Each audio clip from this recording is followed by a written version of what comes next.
Hey, this is Beyond the Session, the show where your therapist comes to you. ChatGPT says this. Ready to hear therapy like never before? Tune in as we lift the lid on therapist chatter. Now we're in a pot, apparently. All I see is a bunch of lobsters cooking. Well, this is my jam today. Holistic healing, integrating mind, body, and soul. I think I just respect so many disciplines in healthcare, but I also recognize the limitations of each. Holistic care is a way of weaving together bits and pieces from different aspects of healthcare. So, for example, listening to what the doctor's telling you and connecting that with what you're hearing from the naturopath or the physio or the osteopath or your psychotherapist.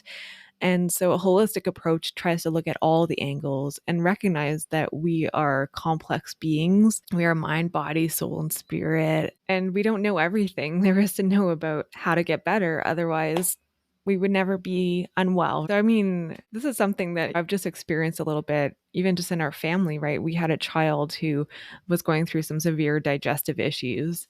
And the medical doctor looked at it saying, okay, well, what did the blood test say? And do we need to do a scope? And they might give you a diagnosis of IBS. Whereas a naturopath might do a full gut analysis, food journaling, or recommend some supplements to fortify your digestion. An osteopath, they might say, oh, well, your liver's misaligned. That's why you're not digesting well.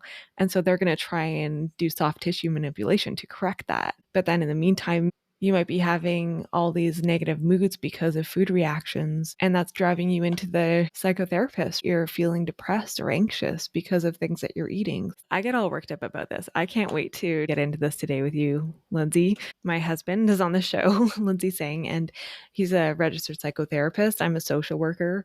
We're also parents to a bunch of kids. We're also people who visit doctors and naturopaths and osteos and all the things. So that's kind of where we're drawing from today, is just a broad look at the different approaches to health, well-being, how we can kind of take bits and pieces of that to benefit our mental health. You ready for this? I think so. Okay.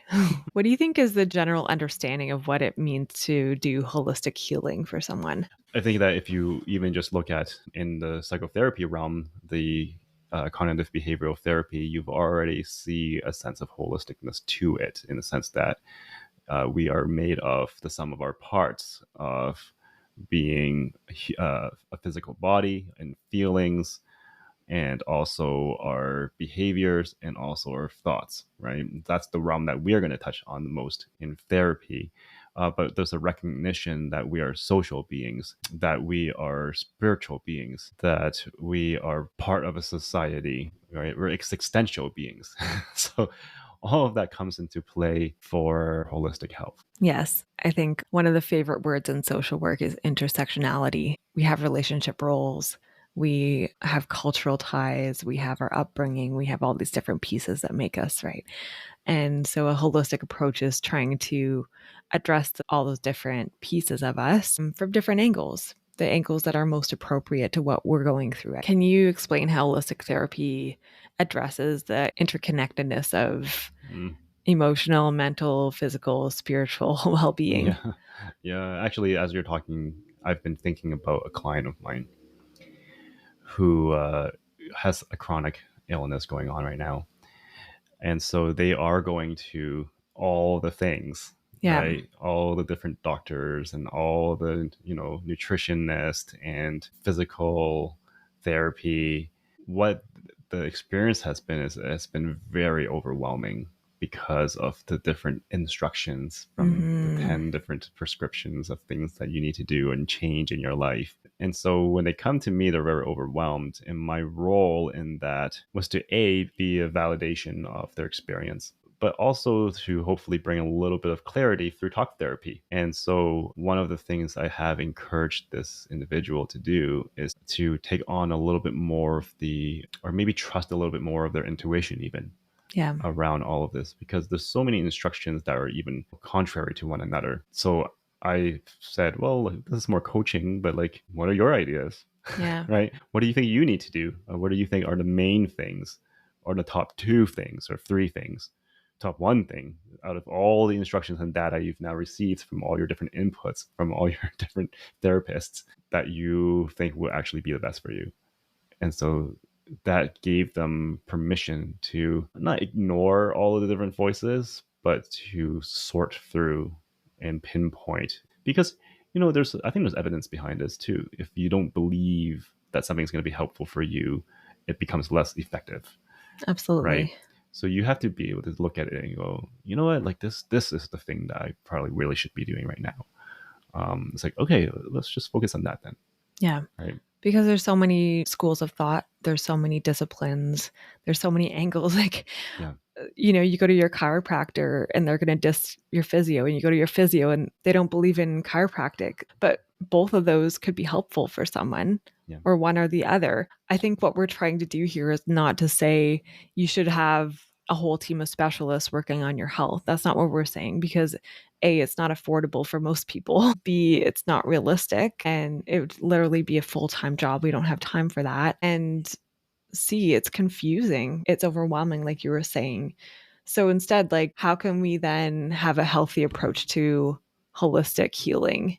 One of the ways I like to highlight this is I would take a scale out, and this is very subjective, right? I would just be like, okay, let's take a look at your intellectual, physical, social, family, career, financial, and lifestyle aspects of your life, and rate it on a 1 to 10.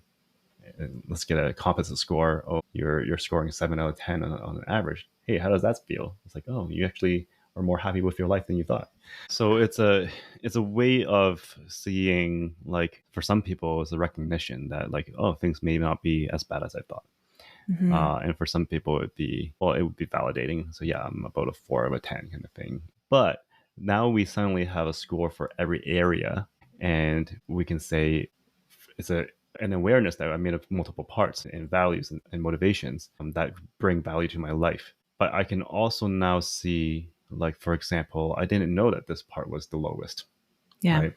Or that, I actually scored decent for most things, but it's social. That's a 2 out of 10 right now. Mm-hmm. Oh, that's why I've been feeling a little off. I couldn't pin it before, but now that I put it on paper like this, I can see. And then my question is always going to be, well, if it's a 2 out of 10, what needs to happen for this to become a 4 out of 10?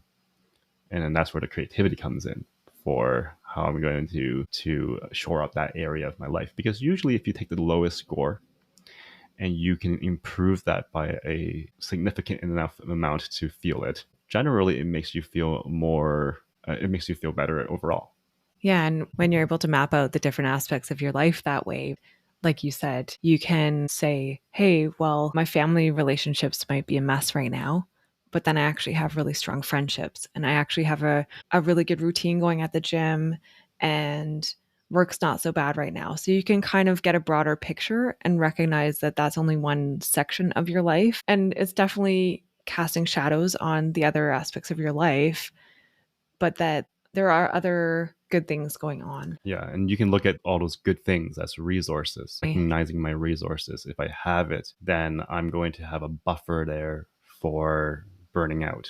Yeah, that's like strength talk. It's assets. Like, these are the things I have to help me to address the thing that's not going well. So, one of the definitions of resilience is the ability to shore up my assets or resources in the right direction towards things that I can control. So that's a huge part of mental health wellness, is being able to recognize resources, what's going well, and then take advantage of those to help yourself. Yeah, and we're not always conscious of this happening, but sometimes something's going really crummy at work and we come home and we tell our family all about it, because intrinsically we recognize that this is a place where I'm safe, where I can trust people, and where I can vent all those negative emotions, right? So, like, a lot of times we don't necessarily have to map it out on a paper. We just naturally take advantage of our resources. And the mapping out and the talking about it is, again, it's just a way for you to